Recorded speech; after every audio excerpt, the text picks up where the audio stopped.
然破了本座的灭魂印。豆子大人，发生什么事了？雪鹰去了什么地方？回斗主，雪鹰和摩西去了五国之地。 Dengan senyum hangat di wajahnya, Qin Chen berkata, Selanjutnya saya tidak akan mengganggu yang mulia, mau berlatih di sini atau kembali ke istana. Pemilik taman obat berkata, Terima kasih Sao Chen, sungguh kebaikan yang luar biasa. Wanita tua ini tidak akan pernah melupakannya. Sao Chen, wanita tua ini bernama Liu Hui. Qin Chen tersenyum dan pergi meninggalkan ruangan itu tanpa ragu-ragu, hanya menyisakan pemilik taman Raja Obat sendirian. Qin Chen melangkah ke ruang rahasianya dan mulai duduk bersila di sana. Hari ini kekuatan spiritualnya telah menembus ke tahap 7, tetapi dalam hal kultivasi, ia masih berada di tahap akhir dari tahap ke-6. Hampir sebulan telah berlalu, alam rahasia iblis surgawi akhirnya dibuka pada hari ini. Ada lautan manusia di pusat kota. Sao Tian, salah satu penatua, melirik Master Pavilion Tianji dan berkata, Shang Guanlu, bagaimana persiapannya? Shang Guanlu menjawab, Segala alam rahasia iblis surgawi telah mencapai titik terlemahnya. Kita dapat membukanya sekarang. Penatua tua itu berkata lagi, Kalau begitu, mari kita mulai. Shang Guanlu membungkuk dan berkata pada semua orang, Semuanya, segel alam rahasia iblis surgawi akan segera terbuka, silahkan 7 dinasti atas untuk mengambil tempat. 我说的还不够明显吗？啊！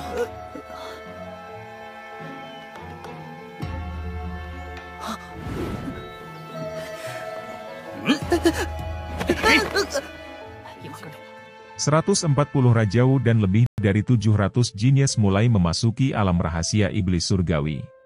Selanjutnya 100 Rajau dan lebih dari 300 jenius dari 37 kekuatan menengah juga mulai mengambil tempat. Salah satu leluhur dinasti Nagan Bingqiangqiu bertanya dengan suara pelan. Saya mendengar bahwa di antara dinasti kelas menengah yang baru dipromosikan, kali ini ada dinasti Dawei. Aku tidak tahu yang mana itu. Seseorang segera menjawab dan menunjuk ke arah Qin Chen beserta rombongannya. Di Qianqiu mendengus dingin, matanya menunjukkan sedikit niat membunuh. Ketika Qin Chen dan yang lainnya memasuki alun-alun, tiba-tiba seorang pria kuat dari Pavilion Tianji menghadang Qin Chen dan berkata, Kenapa jumlah kalian ada 18 orang? Setiap dinasti tingkat menengah hanya diperbolehkan membawa 5 uhuang dan 10 bawahannya. Yutai buru-buru maju dan berkata dengan hormat, Tuan, 3 orang ini berasal dari Pavilion Chendi. Kebetulan kami datang dan masuk secara bersamaan. Prajurit Pavilion Tianji itu berkata dengan dingin. Saya tidak peduli, kalian telah melanggar aturan. Orang-orang dari kekuatan yang lebih rendah belum diperbolehkan memasuki saluran ini. Qin Chen tersenyum tipis dan berkata, Leluhur Liu Tai tidak perlu mengatakan apa-apa lagi. Budak hitam, Lintian dan Zhan Ying, kalian bertiga tetap di sini menunggu giliran masuk. Budak hitam itu mengangguk dan Qin Chen menatap prajurit itu. Tuan sekarang baik-baik saja kan? Prajurit Pavilion Tianji itu terlihat sedikit masam. Setelah itu terjadi sedikit keributan di pintu masuk saluran. Keributan ini dipicu oleh leluhur dinasti Dagan Bingqiangqiu yang memang sudah berniat membunuh Qin Chen sebelumnya. Setelah pemilik taman obat tiba di lokasi keributan, barulah Qin Chen dan kawan-kawan bisa memasuki saluran alam rahasia iblis surgawi ini dengan aman. Jatuh terhempas ke tanah, Qin Chen tiba di alam rahasia iblis surgawi. Sekilas pemandangan di sekitar terlihat sangat kacau, ini hampir mirip dengan rawa mawar hitam.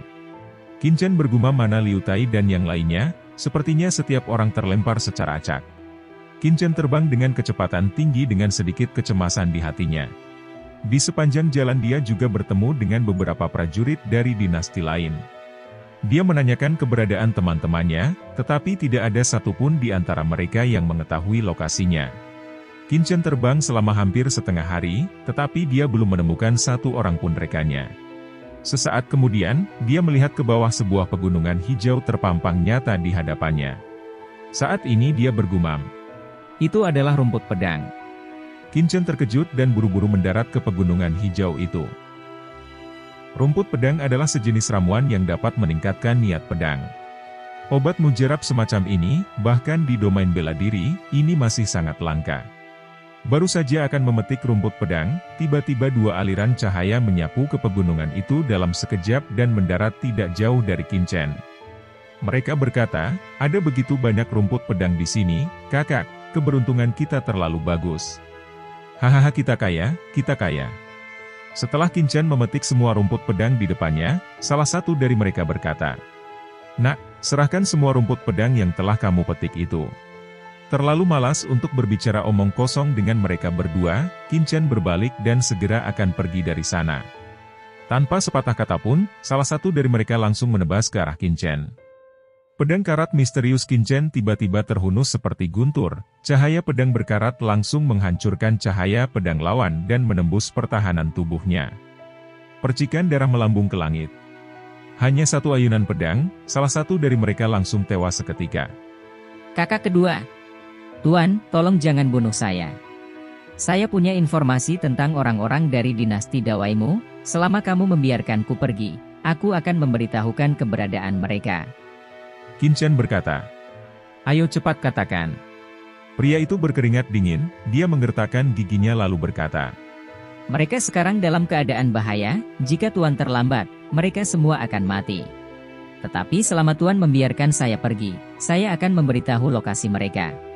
Qin Chen berkata, Omong kosong. Sangkar ajaib Qin Chen muncul di lautan spiritualnya dan berkata dengan dingin, Katakan, di mana teman-temanku? Cambuk guntur secara terus-menerus menyiksa pria itu, karena tidak sanggup lagi menahan, dia berkata, Tuan Sen dari dinasti Dagan dan beberapa orang lainnya, mereka telah mengepung belasan orang dari dinasti Dawaimu di sebuah lembah ratusan mil jauhnya ke arah barat daya. Qin Chen menggertakkan giginya, matanya memancarkan aura pembunuh yang menakutkan. Saat berikutnya, cahaya pedang menyala dan kepala pria berpakaian hitam itu langsung naik ke langit. Setelah menyingkirkan cincin penyimpanan mereka berdua, Qin Chen mengguncang sosoknya dan menghilang dari sana. 就这么简单？